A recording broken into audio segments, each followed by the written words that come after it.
நேரலை நேயர்களுக்கு வணக்கம். இன்று நம்மோடு பேசுவதற்காக திமுகவின் தேர்தல் பணிக்குழு செயலாளர், முன்னாள் சட்டமன்ற உறுப்பினர் திரு இள புகழேந்தி அவர்கள் இணைந்திருக்கிறார். அவரோடு பேசலாம். சார் வணக்கம் சார்.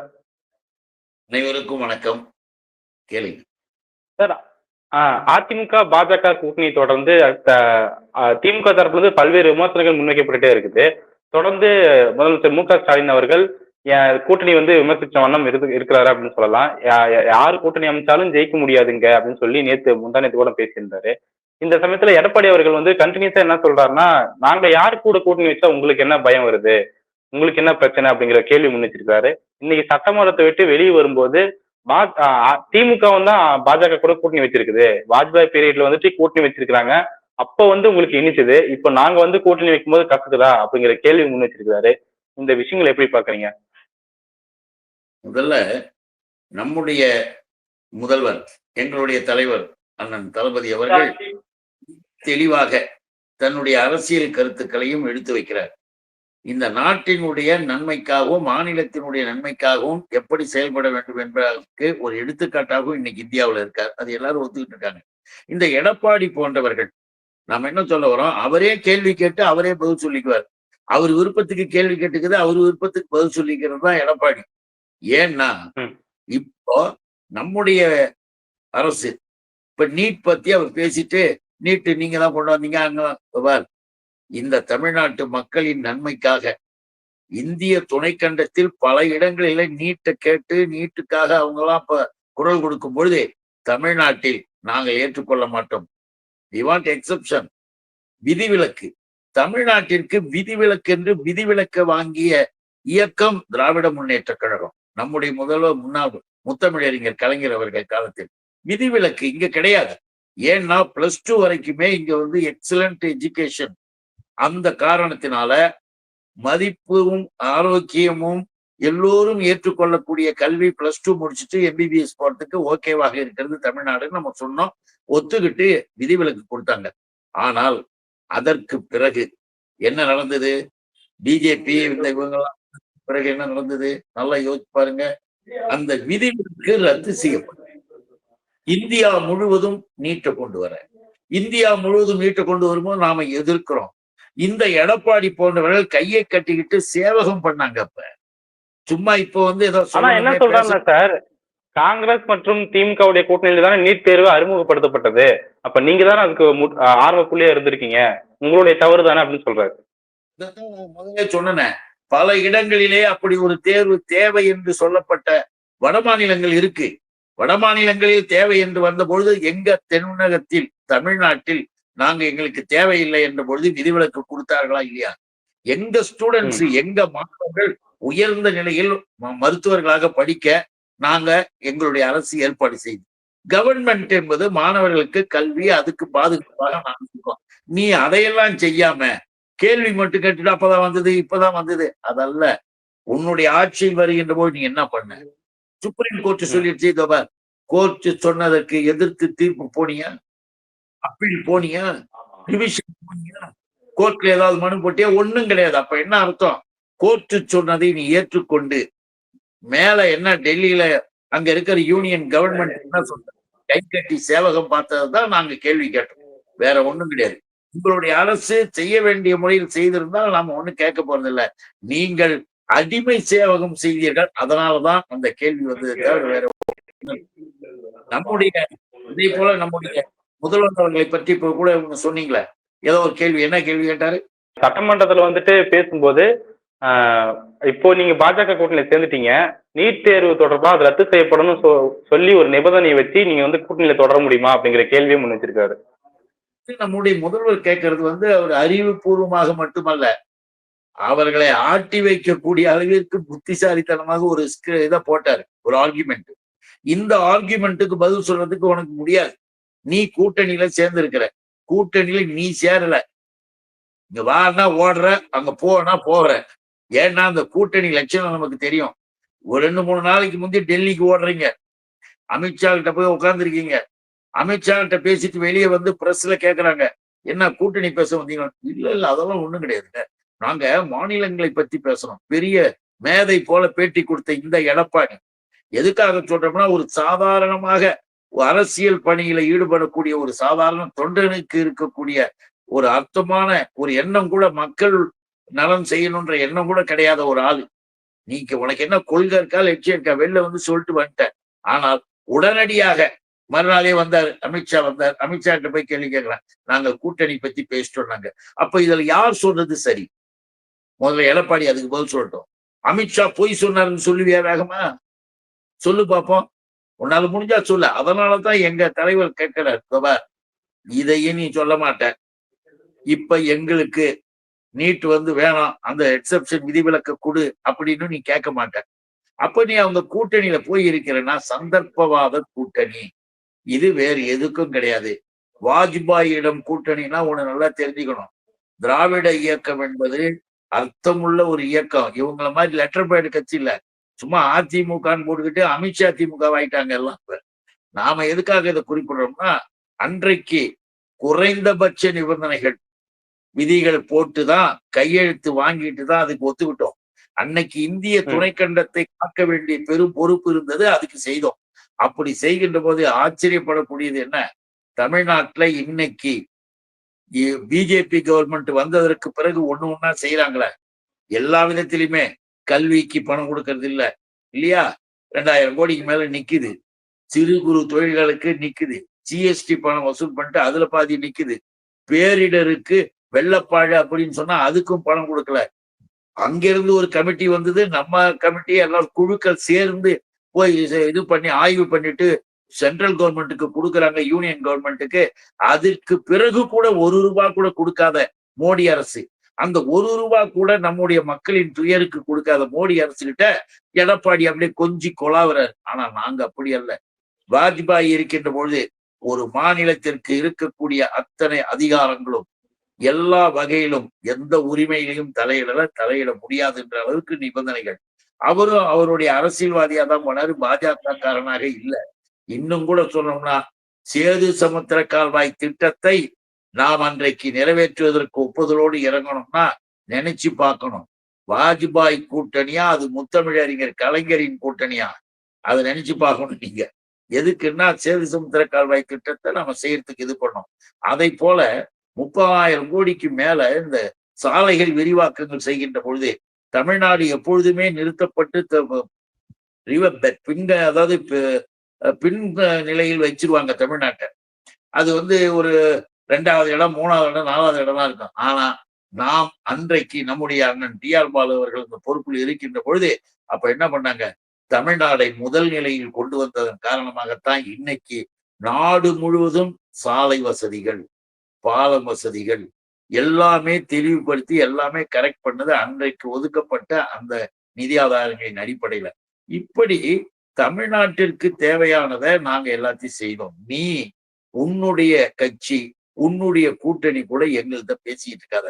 இன்னொன்னு தெரியுமில்ல, இந்த கூட்டணி இப்ப பேசிட்டு இருக்காங்கல்ல, கூட்டணின்னு நல்லா தெரிஞ்சுக்கணும். இந்த கூட்டணி பிஜேபி கூட்டணி என்பது அல்ல.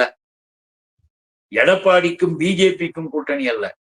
எடப்பாடி என்ற எழுப்பிக்கும் RSSக்கும் இருக்கிற கூட்டணி.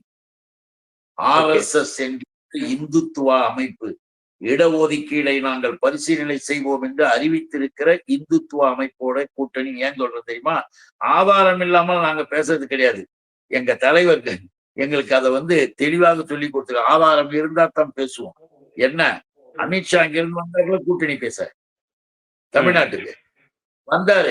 அப்ப கூட இங்க மிஸ்டர் 420 மலை என்று நான் சொல்றேன். அண்ணாமலை என்ன பண்ணாரு, அவர் எதுக்கு வர்றாரு எங்களுக்கு தெரியாது.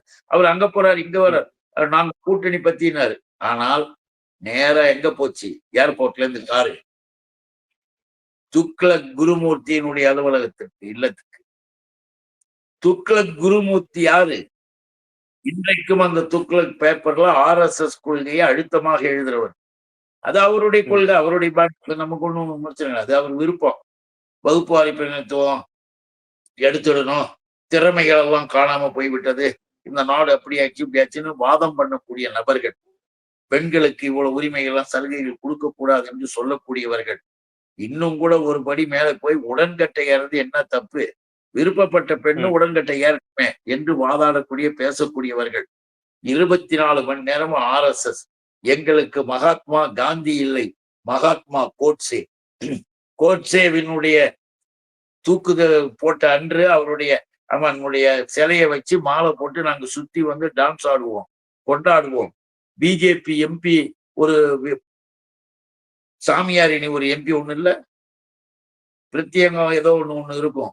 அது கூட வந்து அந்த அம்மா கூட வந்து பார்லிமெண்ட்ல ஓப்பனா பார்லிமெண்ட்ல எழுந்து நின்று கோட்சே ஜிந்தாபாத், கோட்சே வாழ்கன்னு குரல் கொடுத்துச்சு. அப்ப எல்லாருமே எதிர்த்தார்கள். அப்படிப்பட்ட ஒரு கூட்டத்தில் தமிழ்நாட்டு கிளையினுடைய வெளியில் அறிவிக்கப்படாத ஒரு பிரதிநிதியாக இருக்கக்கூடிய துக்ளக் குருமூர்த்தி கிட்ட கூட பத்திரிகைகள் அப்ப என்ன செய்தி வந்தது, அவரு சொன்ன நேரத்தை விட ரொம்ப அதிகமான நேரம் பேசியிருக்காரு. அரை மணி நேரம் நாங்க முதல்ல, அப்புறம் 1.5 மணி நேரம் பேசிவிட்டு அதுக்கப்புறம் வராரு. வெளியில வந்த அந்த இடத்துல கூட இந்த நபர்களை உள்ள கூட கூப்பிடல, கிட்ட கூட சேர்க்க விடல. எழுந்து வெளியில வந்தோம்னா அவருடைய கண் பார்வையில இவர்கள் எல்லாம் காலில் விழுந்து கையில விழுந்துகிட்டு உருண்டுகிட்டு இருக்கிற நபர்களாகத்தான் கண்ணு தெரிஞ்சிருப்பாங்க. இதெல்லாம் ஒரு ஆளு என்னையா நம்ம இந்த ஆள்கிட்ட போய் பேசுறோம் அப்படின்னு நினைச்சுக்கிட்டு தான் அமித்ஷா கூட்டணி அறிவிச்சாச்சு, முடிஞ்சு போச்சு. கூட்டணி தலைமையாக இவர் இருப்பார். இதெல்லாம் இவங்களுடைய சதி திட்டம். அதுக்காக சொல்றேன், என்ன தெரியுங்களா, அவர்களுடைய நோக்கம் மிக தெளிவாக இருக்கிறார்கள். அமித்ஷா மோடி தமிழ்நாட்டில் நல்ல மக்கள்கிட்ட ஆதரவோட முதலமைச்சர் இருக்கார். முதலமைச்சர் ஸ்டாலின் அவர்கள் எல்லாருடைய சப்போர்ட் இப்ப வாங்கிட்டார். அவரை தோற்கடிப்பது என்பது எதாலையும் முடியாது.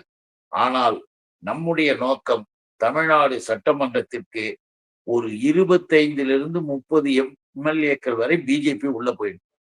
பிஜேபி உள்ள போயிட்டா இந்த தேர்தல் இல்லாம அடுத்த தேர்தலுக்காக நாங்க தமிழ்நாட்டுல நாங்க தான் 2வது, திமுகவிற்கு மாற்று நாங்க தான் அப்படின்னு பேச வைக்கணும். அப்படி பேச வைக்கிறதுக்கான தேர்தல் யுக்திகளை இப்ப நாம செய்யணும். தமிழ்நாட்டுல நம்ம உள்ள நுழையணுன்றது மட்டும்தான் இவர்களுடைய சதி திட்டத்தின் உச்சக்கட்டம். அந்த உச்சக்கட்டத்தை நிறைவேற்றுவதற்காக எடப்பாடி அவர்கள் என்ன சொல்றாருன்னா, கூட்டணி ஆட்சி அமையாது அப்படின்னு சொல்லியிருக்காரு. இன்னொரு பக்கம் பார்க்கும்போது நாங்க வந்துட்டு திமுகவுடைய அதிருப்தி வாக்குகள் வந்து சிதறக்கூடாது அப்படிங்கிறதுக்காக இந்த கூட்டணி வச்சிருக்கிறோம் அப்படின்னு சொல்லி சொல்றாரு.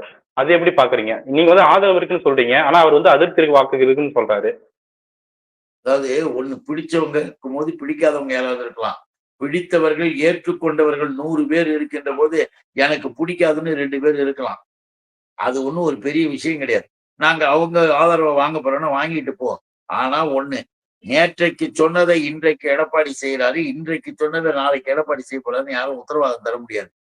ஏன்னா 24 மணி நேரமும் பொய்யை தவிர எதுவுமே பேசலன்றது அவரே வெளிப்படையாக வெளியில வந்து ஒரு செய்தி. அதனால்தான் சொல்றோம், இன்னைக்கு எடப்பாடியை சுத்தி அவர்களுடைய கட்சியை சேர்ந்தவர்கள், இப்ப அவருடைய கட்சியில அவர் கூடியே இருந்தவங்க பெங்களூருக்காரர் ஒருத்தர், என் பேர்ல தான் இருக்கிற புகழேந்திரன் ஒருத்தர், நாங்களெல்லாம் வேலை செய்வோம், விடமாட்டோம், எங்களிடம் என்ன சொன்னாரு, சாகுன்ற வரை நாங்கள் பிஜேபி கூட உறவு கிடையாது, நாங்கள் நடத்தவே முடியாது, அழிமா யார் சொன்னாரு, எடப்பாடி.